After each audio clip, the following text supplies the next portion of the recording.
Hey, it's Marklin here with your video thought for the day. Coming to you from New York City. In fact, some of you will recognize, let me see if I can get my finger right. Yeah, that's the Hudson River where like the airplane landed. Anyway, not the reason I'm bringing it up, but this week I've spent the last couple of days talking about the sixth day of creation where God made humanity, male and female, in his image. And I want to talk about that a little bit more today, but I want to talk about it in another light. So we have 5 kids, and at some time or another, at least 3 of our 5 kids have been vegetarian, and one of them basically a vegan. A vegetarian doesn't eat meat, and a vegan doesn't even eat meat byproducts. And the reason most of them were vegetarians for some period of time is because of their concern about animal welfare. Now, I am not a vegetarian.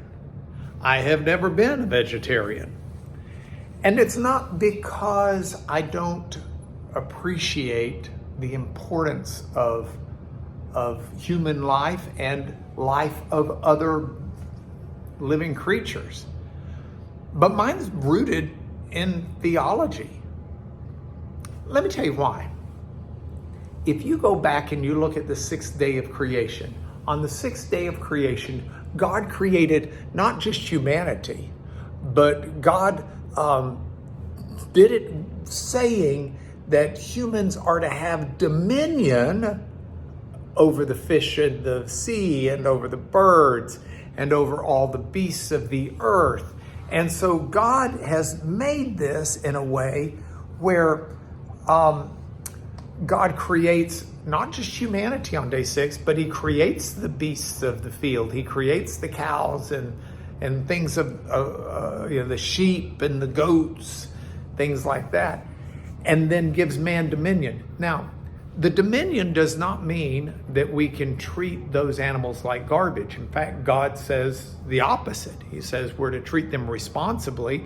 We're to help take care of them.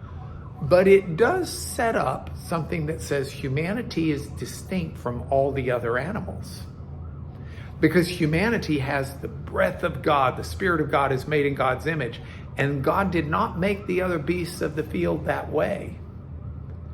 This is why humanity is different than those other animals.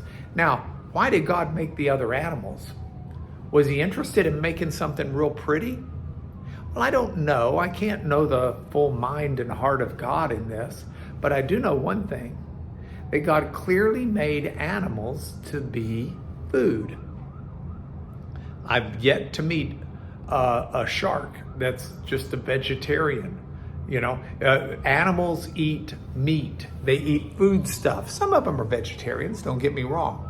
But animal flesh is a source of protein to feed other things.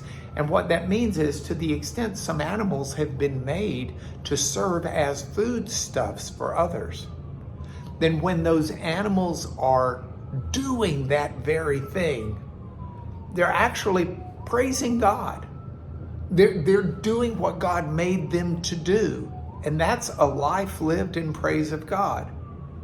So I'm not a vegetarian because I think one of the reasons God has made various types of meats and animals is for the nourishment and the health of the human body. And so it's a good thing to eat those. It allows them to fulfill their purpose before God.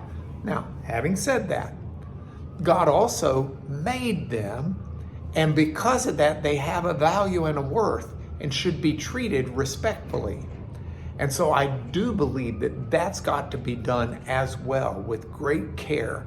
And so I'm not into confining a chicken into 1 square foot for the duration of its life while it lays eggs. I'm not into wasting meat when an animal is killed for food service or for other functionality. But I do believe that animals have a purpose, and our responsibility is to take care of them, but then see that they fulfill their purposes.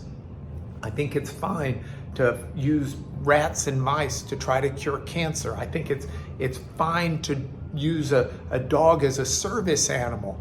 You know, these are all appropriate ways that humanity can use the creation and yet recognize that we as humans are made in the image of God. May not be all the answers to this, but maybe I've given you something to chew on, because this is your video thought for the day.